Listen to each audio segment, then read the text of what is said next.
Hello दोस्तों, स्वागत है आप सबका आपके अपने चैनल जॉब सूचना के ऊपर। दोस्तों, आज का जो वीडियो है बहुत ही इम्पोर्टेंट है। इसके अंदर हम उस चीज़ के ऊपर चर्चा करने जा रहे हैं जिससे बहुत सारे लोग आजकल परेशान हैं। तो देखिए, इस वीडियो के अंदर जैसा कि मैंने थंबनेल बनाया हुआ है, परिवार पहचान पत्र पीपीपी जिसको हम शॉर्ट फॉर्म में बोलते हैं, उसके अंदर आपकी अगर इनकम सही नहीं है, मतलब अगर आपको लगता है कि भाई मेरी इनकम इतनी नहीं है, गलत वेरीफाई हुई है, तो उसका मैं आपको स्टेप बाय स्टेप सारा सॉल्यूशन बताऊंगा। और अगर आप इसको अच्छे से फॉलो करेंगे तो आपको इस प्रॉब्लम का सॉल्यूशन जरूर मिलेगा। तो वीडियो में मेरे साथ अंत तक बने रहे, चैनल को सब्सक्राइब जरूर कीजिए। तो चलिए वीडियो को स्टार्ट कर देते हैं।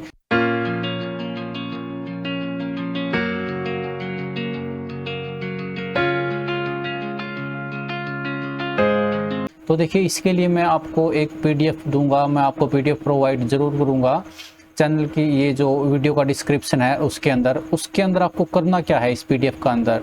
तो देखिए क्या है, ये एक पीडीएफ की फॉर्म दी गई है, इसका यूज कहाँ पे होगा वो भी मैं आपको बताऊंगा। पहले इसके अंदर मैं आपको दिखा देता हूँ कि भाई आपको क्या है, ये स्वयं सत्यापित घोषित पत्र है, ठीक है ना। इसके अंदर क्या है, आपको खुद को इसके ऊपर साइन करने हैं, जहाँ पे ये शपथकर्ता दे रखा है ना, इसके ऊपर साइन करने हैं। और इसको भरना कैसे है वो सारी चीज़ें मैं आपको बताऊंगा, और क्या क्या इसके अंदर कॉलम दिए गए हैं। तो देखिए क्या है, मैं के अंदर जिसके नाम से भी जो भी मुखिया है फैमिली आईडी के अंदर, उसका नाम आपको यहाँ पे भर देना है, ठीक है ना। उस मुखिया का नाम यहाँ पे आएगा। उसके बाद पुत्र या पुत्री अगर लेडीज है या फिर पत्नी है, ठीक है, तो वो यहाँ पे आपको भर देना है, उसके पिताजी का नाम या फिर उसके पति का नाम, ठीक है। उसके बाद निवासी गांव जो भी आपका गांव है जिससे आप बिलोंग करते हैं, उस गांव का नाम यहाँ पे भर देना है। इसके बाद क्या है, उस गांव की जो तहसील आपको लगती है उस तहसील का नाम यहाँ पे भरना है, ठीक है। इसके बाद जो आपका जिला है, जो आपकी डिस्ट्रिक्ट पड़ती है, उसका नाम आपको यहाँ पे भर देना है, ठीक है। इसके बाद क्या है, इन्होंने पूछा है, यह है कि मेरे परिवार पहचान पत्र संख्या, मतलब कि जो आपकी पीपीपी का जो नंबर है वो क्या है इसके अंदर, वो आपको यहाँ पे फिल कर देना है, ठीक है। इसके बाद क्या है, यह है कि मेरे परिवार की वार्षिक आय, जो आपको लगता है कि भाई मेरी वार्षिक आय इतनी होनी चाहिए, वो आय आपको यहाँ पे भर देनी है, ठीक है। इसके बाद क्या है, लोकल कमेटी द्वारा, लोकल कमेटी जो आपको यहाँ पे क्रेड होता है ना, क्रेड के द्वारा जो आपकी इनकम वेरीफाई की जाती है, ठीक है, वो जो इनकम आपकी इस टाइम पे जिस टाइम पे आप करेक्शन करवा रहे हैं, जो इनकम वेरीफाई है वो इनकम यहाँ पे आपको भर देनी है। देखिए एक एक चीज़ अगर आपको ध्यान से सुनना है उसी के अनुसार आपको भरना है, गलती नहीं करनी है। तो क्या है, जो इनकम आपकी फिलहाल वेरीफाई है वो यहाँ पे भर देनी है, जो कि गलत है, ठीक है ना। जो इनकम आप फिलहाल वेरीफाई है वो गलत दी गई है। यह है कि मेरे परिवार पहचान पत्र में मेरी वार्षिक आय दोबारा से सत्यापित कर, ठीक है ना। जो आपको ठीक लगता है कि भी मेरी इनकम इतनी होनी चाहिए सारे सोर्सों के बाद में, ठीक है, वो इनकम यहाँ पे आपको भर देनी है, जितनी आपको ठीक करवानी है। किया जाए जो कि किया जाना उचित है, मतलब कि जो इनकम आपकी सही है वो आपको यहाँ पे भर देनी है। यह है कि मैं सरकार के सभी नियमों का पालन करूंगा। यह है कि मेरे द्वारा अगर कोई तथ्य छुपाया जाता है तो मैं दंड का भागी रहूंगा, ठीक है ना। जो आपकी इनकम एक्चुअल में है वो आपको यहाँ पे बता देनी है, अगर आपकी इनकम गलत वेरीफाई हुई है तो, ठीक है।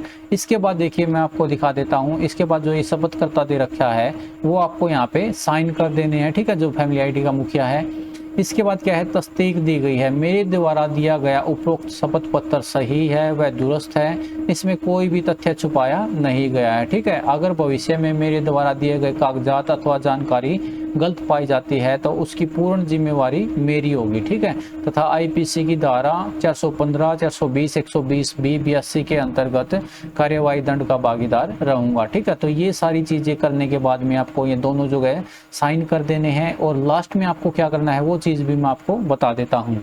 अगर आप गांव से बिलोंग करते हैं, ठीक है ना, तो गांव से बिलोंग करते हैं तो आपको क्या करना है, या तो सरपंच के या फिर नंबरदार के द्वारा तस्दीक करवानी पड़ेगी।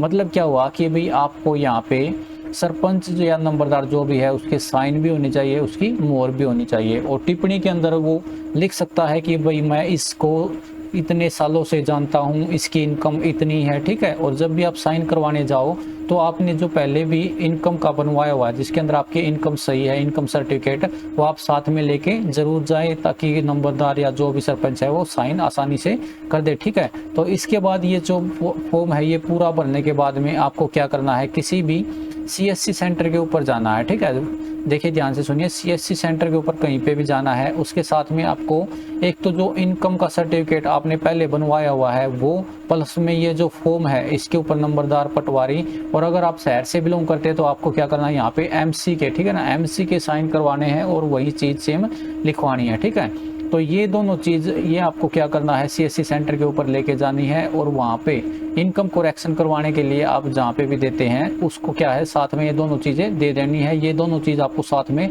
अपलोड जरूर करवानी है ताकि जल्दी से जल्दी आपकी जो प्रॉब्लम है उसका सॉल्यूशन क्रेडिट के द्वारा कर दिया जाए। ठीक है, तो ये थी आपकी इन्फॉर्मेशन। अगर आपको कोई भी डाउट है इस वीडियो के अंदर, कोई भी जो मैंने बात कही है, अगर उसमें कोई भी डाउट है तो आप कमेंट सेक्शन में कमेंट ज़रूर कीजिए, मैं कमेंट का ज़रूर जवाब दूंगा। इस वीडियो में आज के लिए बस इतना ही। वीडियो को अंत तक देखने के लिए आपका धन्यवाद। चैनल को सब्सक्राइब ज़रूर कीजिए ताकि अच्छी से अच्छी वीडियो आप तक पहुंच सके। आपकी रात्रि शुभ हो, आपका दिन शुभ हो। धन्यवाद।